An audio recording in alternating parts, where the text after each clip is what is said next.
विद्यार्थी जी, तो कैसे हैं आप लोग। आज का ये वीडियो मैट्रिक बोर्ड परीक्षा के लिए बहुत ही ज़्यादा इंपॉर्टेंट रहने वाली है।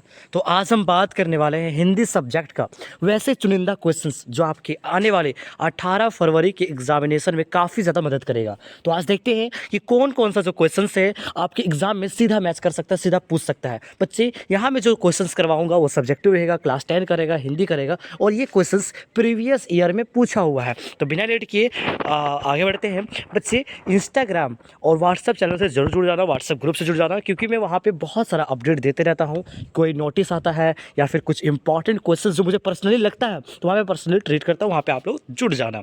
आपका पहला क्वेश्चन है, बाल गोविंद भगत का दिनचर्या लोगों का अचरज का कारण क्यों था। मेरे बच्चे, ये क्वेश्चन बहुत ही इंपॉर्टेंट है, आपके एग्जामिनेशन में सीधा मैच कर सकता है, क्योंकि मेरे बच्चे ये 2023, 2017 और 2020 में भी पूछा गया है।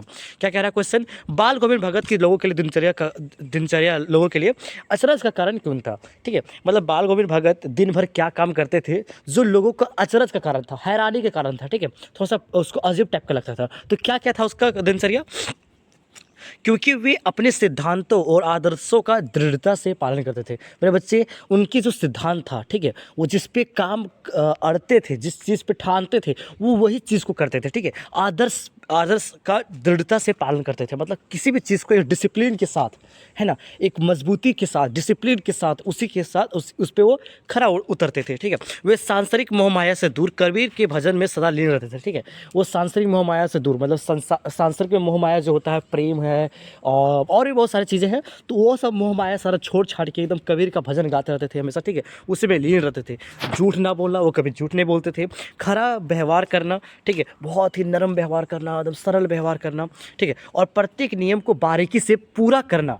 कोई भी नियम जो होता है उसको एकदम बारीकी से पूरा करते थे। ठीक है, एकदम अच्छे से लाइन बाय लाइन, एकदम बढ़िया से, एक सिस्टमेटिक ढंग से, सीक्वेंस वाइज, ठीक है, बारीकी से पूरा करते थे। ये लोगों के लिए कुतूहल का विषय था। ठीक है, जो लोगों के लिए एकदम हैरानी का विषय था। आप यहाँ पे हैरानी भी लिख सकते हैं। सर्दी हो या गर्मी, ठीक है, सर्दी हो या गर्मी, ठंडा हो या गर्मी, ठीक है, कोई भी मौसम में वो क्या करते हैं, भजन में तल्लीन रहना उनके विशेष गुण था। ठीक है, भजन में हमेशा लीन रहते थे। सर्दी, गर्मी, बरसात, कुछ भी हो मेरे बच्चे, कुछ भी हो, वो हमेशा उसमें लीन रहते थे, उसमें डूब जाते थे। ये उनका विशेष गुण था। वृद्धावस्था में भी भगत जी के दिनचर्या अचरज के कारण इन्हीं वजह से बने। ठीक है, वृद्धावस्था में बूढ़ा भी जब हो गए तो भी वो भजन वगैरह करते थे, वो सारे नियमों का पालन करते थे। यही सब वजहों की वजह से, यही सब कारणों की वजह से क्या हुआ, उन बाल गोविंद भगत का दिनचर्या का लोगों के लिए क्या था, अचरज का कारण बना हुआ था। आपको समझ में आया। मैं फिर से एक शॉर्टकट बता देता हूँ मेरे बच्चे, जो मैं बोलूँगा ना आप वैसा भी लिख सकते हो। ठीक है, ज़रूरी नहीं आप ये वर्ड को वहाँ पे मैच करो। क्या है मेरे बच्चे, बता रहा हूँ, बाल गोविंद भगत की दिनचर्या लोगों का अचरज का कारण बना था, क्योंकि मेरे बच्चे वे सिद्धांतों को, आदर्शों को एकदम दृढ़ता से पालन करते थे, बढ़िया तरीके से पालन करते थे।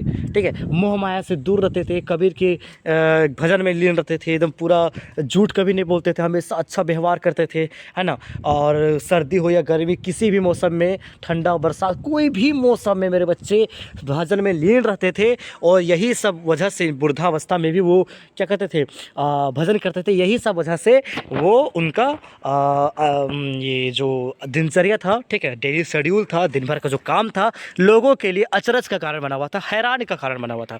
मेरा अगला सवाल है मेरे बच्चे, भोलानाथ अपने साथियों को देखकर सिसकना क्यों भूल जाता है। ये क्वेश्चन 2019 में भी, 2022 में भी और भी साल पूछा होगा, तो पूछा गया है। ठीक है, तो क्या है इसका आंसर, अपने साथियों को देखकर सिसकना क्यों भूल जाता था। जब भोलानाथ अब रोता था तो जैसे ही दोस्त लोग को देखता था वो चुप हो जाता था। ठीक है, एकदम शांत, और रोना धोना सब भूल जाता था। क्यों मेरे बच्चे, भोलानाथ अपने साथियों को देखकर सिसकना इसलिए भूल जाता था क्योंकि उसे अपने साथियों के साथ खेलना अच्छा लगता था। कि अपने जो उसके जो फ्रेंड्स लोग होते थे उसके साथ खेलना उसे बहुत ही अच्छा लगता था। ठीक है, एकदम मज़ा आता था उसके साथ खेलने में। भोलानाथ को अपने साथियों के साथ समय बिताने में खुशी और सुकून मिलता था। ठीक है, मतलब भोलानाथ जो था, भोलानाथ मेरे बच्चे, भोलानाथ ये जो वर्ड है ये किस चैप्टर से है मेरे बच्चे, ये माता का आंचल वाले चैप्टर से है। किस चैप्टर से है, माता का आंचल। अगर आप वो पढ़े होंगे तो आपको पता होगा। ठीक है, इनका बचपन का नाम क्या था मेरे बच्चे, आप लोग को कमेंट बॉक्स में लिखना है। ठीक है, भोलानाथ का बचपन का नाम क्या था, आपको कमेंट बॉक्स में लिखना है। ठीक है। चलिए क्या है, वो अपने साथियों को देखकर सिसकना इसलिए भूल जाता था क्योंकि उससे क्या होता था, साथियों से खेलना पसंद आता था, अच्छा लगता था। ठीक है, अपने साथियों के साथ समय बिताने में उसे बहुत खुशी महसूस होती थी। ठीक है, अंदर से अच्छा लगता था, है ना। जैसे कोई बच्चा होता है, कोई बच्चा रोना धोना कैसे भूल जाता है, जब उसको मोबाइल मिल जाता है ना। अभी के ज़माने में जब बच्चे को मोबाइल मिल जाए ना तो रोना धोना सब भूल जाएगा। ठीक है, सब भूल जाएगा रोना धोना। क्यों? क्योंकि उसे मोबाइल चलाना अभी के टाइम पे अच्छा लगता है। ठीक है, तरह तरह की चीज़ें जो कार्टून वहाँ पे मिलती है वो अच्छा लगता है उसे। तरीके से जो भोलानाथ था उसको साथियों के साथ खेलना अच्छा लगता था, सुकून मिलता था, खुशी मिलता था। इस वजह से वो साथियों के साथ खेलने में मस्त हो जाता था, एकदम व्यस्त हो जाता था। ठीक है, मस्त व्यस्त हो जाता था और सिसकना भूल जाता था। ठीक है, ये आप क्वेश्चन बिल्कुल कर लेंगे। नदियों के पानी का जादू का क्या तात्पर्य? मेरे बच्चे ये बहुत ही इंपॉर्टेंट क्वेश्चन है। ठीक है, 2015, 18, 20, 24 में पूछा गया है और भी साल पूछा गया है। ठीक है, नदियों के पानी का जादू का क्या मतलब है? क्या मतलब है? हाँ, नदियों के पानी का जादू का मतलब है, क्या तात्पर्य मेरे बच्चे, क्या मतलब है इसका? पानी में मौजूद जीवनदायी तत्व। ठीक है, जो पानी में मौजूद होता है उसका जो जीवनदायी तत्व होता है, जो उसमें जो तत्व जो उसमें पाया जाता है, उसमें जो मौजूद होता है, जो फसलों के लिए फलने फूलने मदद करती है। ठीक है, आपको पता होगा मेरे बच्चे, ये आपके लॉजिक का आंसर है। आप इसमें ना एक पेज लिख दोगे, एक पेज। कैसे लिखना है? पानी का, नदी के पानी का जादू क्यों है? अरे बच्चे, हम सब झारखंडी है ना। हम सबको पता है पानी कितना इम्पोर्टेंट है ना। पानी अगर बरसात नहीं होता तो फटाक से एकदम तालाब वालाब से मोटर वोटर चलाना चालू कर देते। क्यों? क्यों जानते हैं मेरे बच्चे पानी क्यों इम्पोर्टेंट है? क्योंकि पानी से उसे क्या होता है, जो फल फूल खिलता है उसमें। ठीक है, फसल बड़ा होता है, ग्रो होता है, उसको वृद्धि मिलती है, उसमें बहुत ज़्यादा क्या होता है उसमें, ये जो तत्व होता है, पोषक तत्व होता है, जिससे हम लोगों को भी पानी चाहिए, खाना चाहिए, है ना, तब हम जिंदा रह पाएंगे। उसी तरीके से फसलों को भी चाहिए। ठीक है, उसमें क्योंकि उसमें ताकत होती है। ठीक है ना। पानी की वजह से फसलें बड़ी होती है, बहुत ज़्यादा बड़ी हो जाती है, खिलने फूलने लगती है, फल देने लगता है। अरे आप ये सब लिखो, अपने मन से लिखो। ठीक है, और सहारी फैल उगती, इसलिए फसलों को नदियों के पानी जादू कहा जाता है। आप इतना भी आंसर दे सकते हैं और इसके अलावा 2-3 लाइन आप और जोड़ सकते हैं। ठीक है, चलिए आगे बढ़ते हैं। मेरे लड़की चौथा नंबर का सवाल क्या है मेरे बच्चे? फोर्थ नंबर का सवाल, ये भी बहुत ही इंपॉर्टेंट है, ये भी बहुत बार पूछा गया है। कवि नागार्जुन के अनुसार फसल क्या है? मेरे बच्चे, ये बहुत ही इंपॉर्टेंट क्वेश्चन है। ठीक है, हाँ ठीक है, कवि नागार्जुन के अनुसार फसल क्या है? हाँ बच्चे, आप लोग कमेंट बॉक्स में लिखना फोर्थ नंबर का आंसर कि ये किस चैप्टर का है। ठीक है, किस चैप्टर का है, वो चैप्टर का नाम लिखना। चलिए देखते हैं कितने बच्चे मेरे जवाब दे पाते हैं। कवि नागार्जुन के मुताबिक, कवि नागार्जुन के मुताबिक फसल पानी, मिट्टी, धूप, हवा और मानव श्रम का मिला जुला रूप है। ठीक है, कवि नागार्जुन के मुताबिक, कवि जो कवि होते हैं नागार्जुन, उनके मुताबिक जो फसल है वो क्या है? पानी का, धूप का, हवा का और मानव की मेहनत, क्या क्या क्या मिला जुला रूप है ना।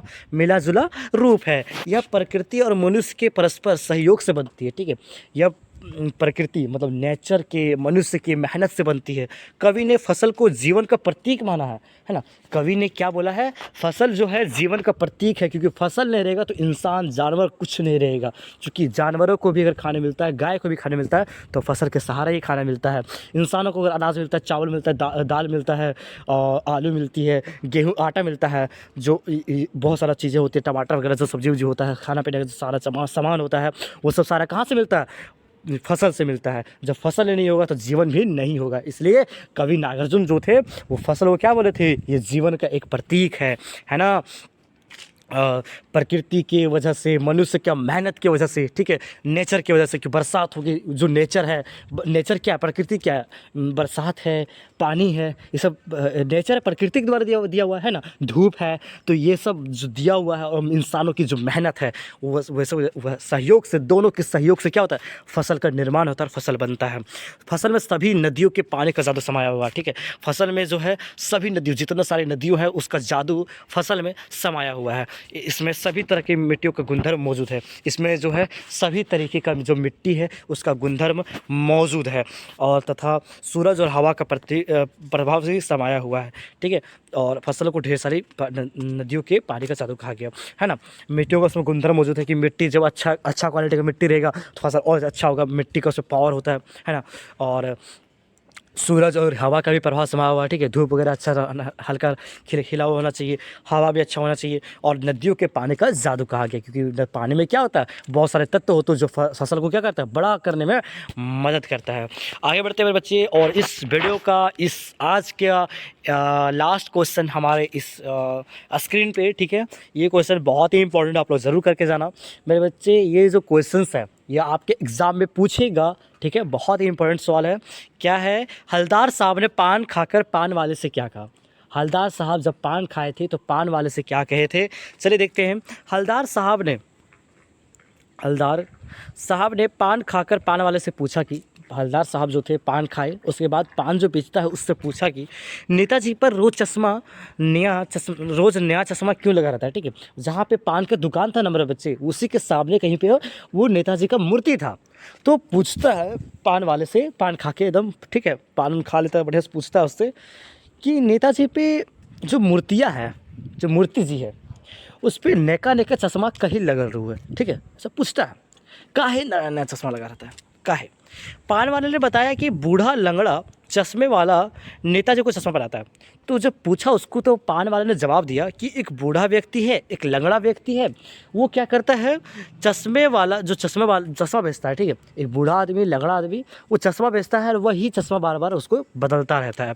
हलदार साहब को लगा कि यह चश्मे वाला नेताजी की हिंद फौज का कोई कैप्टन रहा होगा। मतलब हलदार साहब को लगा, पता है क्या लगा कि ये नेताजी का जो हिंद फौज था, आज़ाद हिंद फौज, उसका कोई कैप्टन रहा होगा, उसका कोई हेड रहा होगा, उसको ऐसा लगा। मेरे बच्चे ये जो क्वेश्चंस था बहुत इंपॉर्टेंट क्वेश्चन था, ठीक है, प्रीवियस में पूछा गया क्वेश्चंस था। आप ये सब क्वेश्चंस को जरूर करके जाना। बाकी बच्चे मैं आप लोगों के लिए 90% कौन सा सवाल पूछेगा ना, वो मैं तैयार कर रखा हूँ। उस वीडियो को अगर आप देख लोगे ना तो आपका सब्जेक्टिव में 90% जो क्वेश्चन होगा ना ख़त्म हो जाएगा। 90% मेरे बच्चे क्वेश्चन ख़त्म हो जाएगा, ठीक है। 90% उसके अलावा क्वेश्चन पूछ ही नहीं सकता। मैं ऐसा वीडियो बना कर रखा हूँ, वो टाइम पे अपलोड हो जाएगा। कब अपलोड होगा मेरे बच्चे, वो 16 फरवरी को अपलोड हो जाएगा, ठीक है, 16 फरवरी को, ठीक है, 16 फरवरी को अपलोड हो जाएगा। आप उस वीडियो को ज़रूर देख के जाना।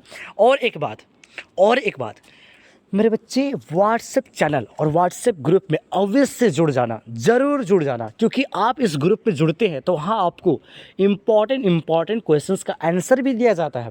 साथ ही साथ बहुत अच्छी जो चीज़ें होती है वहाँ पे शेयर की जाती है। पर्सनली वहाँ पे मैं ट्वीट करता हूँ लोगों को, मैं कुछ समझाने का प्रयास करता हूँ, कुछ इंपॉर्टेंट क्वेश्चन, ग्रामर का क्वेश्चन, ये वो बहुत सारा इंपॉर्टेंट नोटिस जो आता है सब कुछ मैं वहाँ भेजता हूँ। तो व्हाट्सएप चैनल पर जुड़ जाना और वीडियो को ज़्यादा से ज़्यादा शेयर कर देना। और जो मैंने आपको आंसर लिखने के लिए कमेंट बॉक्स में कहा, कमेंट ज़रूर करना। वीडियो कैसा लगा आप लोग कमेंट ज़रूर करना, कैसा मैंने समझाया, अच्छा समझाया, ख़राब समझाया, जो भी है आप लोग बिंदास कमेंट कर सकते हो, करना, ठीक है। और इंस्टाग्राम प्रोफाइल पे जाना, जुड़ना, वहाँ पे मुझे फॉलो करना, ठीक है। वहाँ पे मैं सारा अच्छी मैं अपनी फ़ोटो पिक्स वगैरह डालता रहता हूँ। आप वहाँ पे से भी मुझे जुड़ सकते हैं, वहाँ से पे आप मिल सकते हैं, ठीक है। ज़रूर मिलिए, ठीक है। अभी ऑनलाइन मिलेंगे, बाद में जब मैं आप लोगों को प्यार सपोर्ट रहेगा तो आप लोगों से पर्सनली जाकर मैं मिलूँगा। जो टॉप निकलेंगे, ठीक है, जो टॉप निकलेंगे अपने अपने जगहों से, वहाँ पे पर्सनली जाके मिलूँगा। तो प्लीज़ ऐसा मौका दीजिए, मुझे सपोर्ट कीजिए, ठीक है। आप लोग की सपोर्ट की बहुत ज़रूरत है, ठीक है। मिलते किसी नए वीडियो के साथ, तब तक के लिए bye bye. Thank you so much for watching this video.